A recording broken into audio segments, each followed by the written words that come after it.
할렐루야. 3월 13일 금요일 새벽 묵상. 오늘은 요한복음 21장 15절에서 25절입니다. 내가 나를 사랑하느냐. 오늘로써 요한복음 묵상은 마치고 내일부터 에스라로 갑니다. 부활하신 예수님은 낙심하고 체념한 제자들에게 오셨고, 제자들이 예수님의 말씀을 따라 그물을 던지니까 엄청나게 많은 물고기가 잡혔습니다. 다시 한번 부활하신 예수님이 하나님의 아들 그리스도이심을 증명하는 거죠. 그리고 예수님과 제자들이 잡은 물고기와 떡으로 아침 식사를 했습니다. 아마도 아침 식사를 하는 내내 베드로를 비롯한 제자들의 마음이 조마조마했을 겁니다. 아침을 먹으면서 예수님과 도란도란 이런저런 이야기를 했겠죠. 제자들끼리도 이런저런 대화를 했겠죠. 그러면서 동시에 마음속으로 조마조마했을 겁니다. 의기소침했을 것이고 여러 가지, 오만 가지 생각이 들었을 것입니다. 아침 식사를 마친 후에 예수님이 베드로에게 물으십니다. 갑자기가 아니고 예수님은 이미 베드로를 생각하고 계셨던 것입니다. 요한의 아들 시몬아, 네가 나를 사랑하느냐? 15절에서 17절까지 세 번을 물으십니다. 15절에서부터 베드로가 자신이 예수님을 부인한 것을 정말 깊이 생각했는지는 모르겠습니다. 그런데 예수님은 15절, 16절의 사랑을 얘기할 때는 하나님의 사랑, 무조건적이고 헌신적인 사랑, 자신을 내어주는 사랑의 의미로 얘기하시는 반면 베드로는 인간적인 사랑, 친구나 동료로서의 사랑을 말하고 있습니다. 그러니까 베드로는 아직 예수님의 질문의 의도를 알지 못하고 있는 것 같습니다. 세 번째, 예수님이 네가 나를 사랑하느냐 물으셨을 때 베드로가 근심했습니다. 그의 마음이 슬퍼졌습니다. 자신이 예수님을 세 번 부인했던 것이 생각났을 테죠. 아무튼 주여 모든 것을 아시오매 내가 주를 사랑하는 줄 주께서 아십니다 라고 고백했습니다.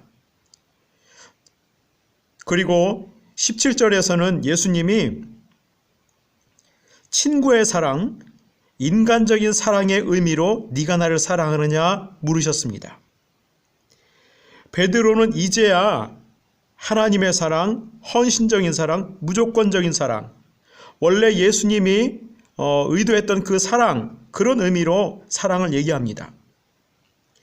예수님은 자신의 진짜 주인이시고 하나님으로 무조건적으로 사랑하고 경외하며 그 예수님을 위하여 베드로 자신이 목숨도 내어줄 수 있는 그런 사랑을 고백하고 있는 겁니다. 베드로가 변했습니다.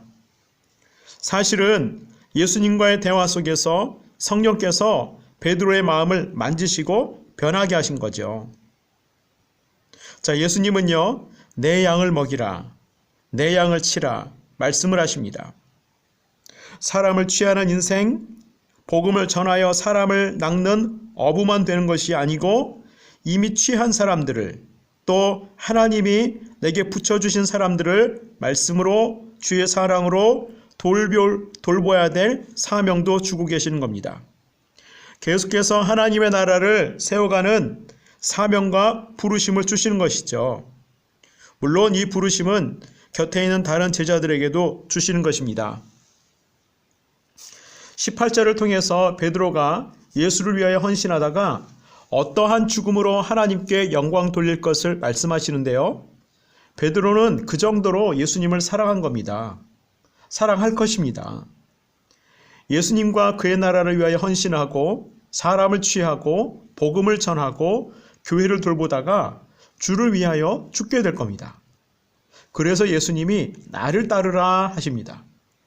예수님을 따라 어디든 가고 예수님의 마음과 생각으로 사람을 취하고 사랑하기를 원하시는 거죠.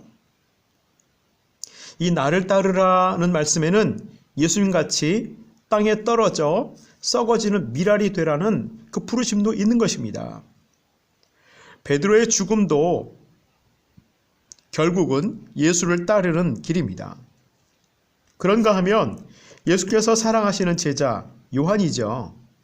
요한이 자신의 앞날, 자신의 할 일에 대해 묻습니다.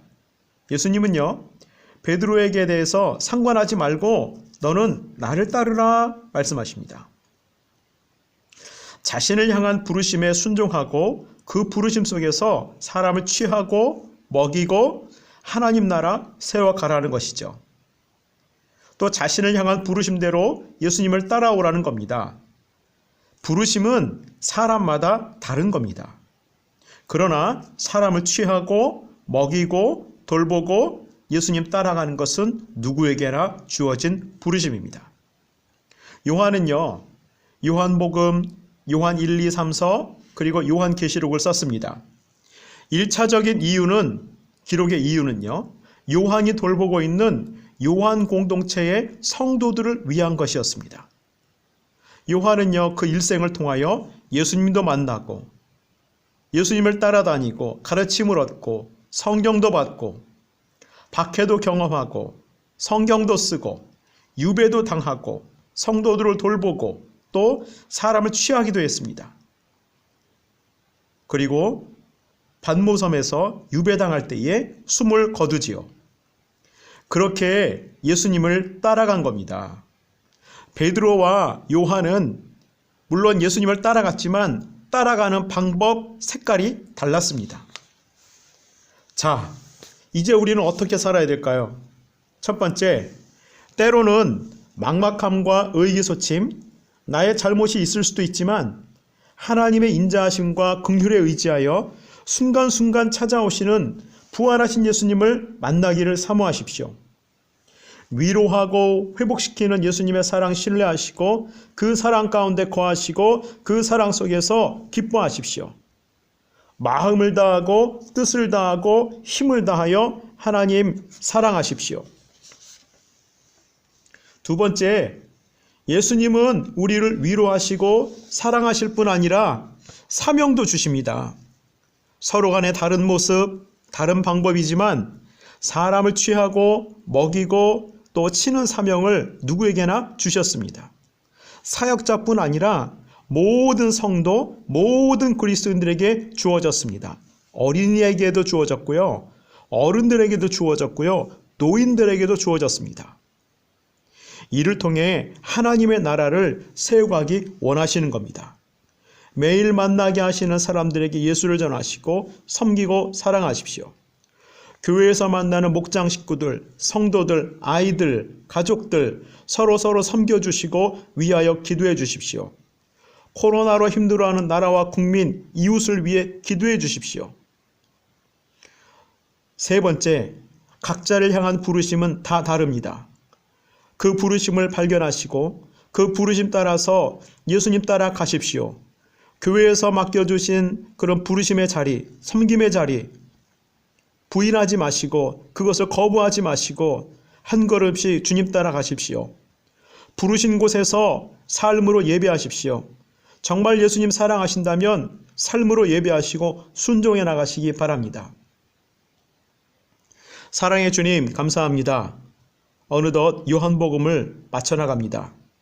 태초부터 지금까지 늘 계시는 말씀이신 예수님, 빛이요 생명이신 예수님은 어제나 오늘이나 동일하게 우리의 하나님, 주님, 생명의 근원이십니다.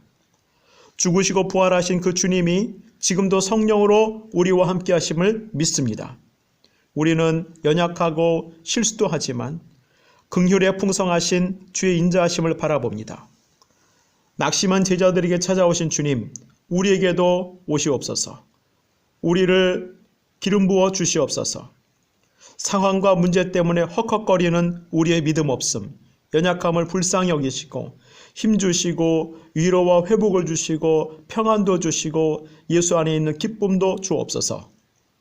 교회 공동체와 성도 각자를 향한 하나님의 부르심, 사명을 깨닫게 하시고 부르신 그곳에서 신실하게 하옵소서.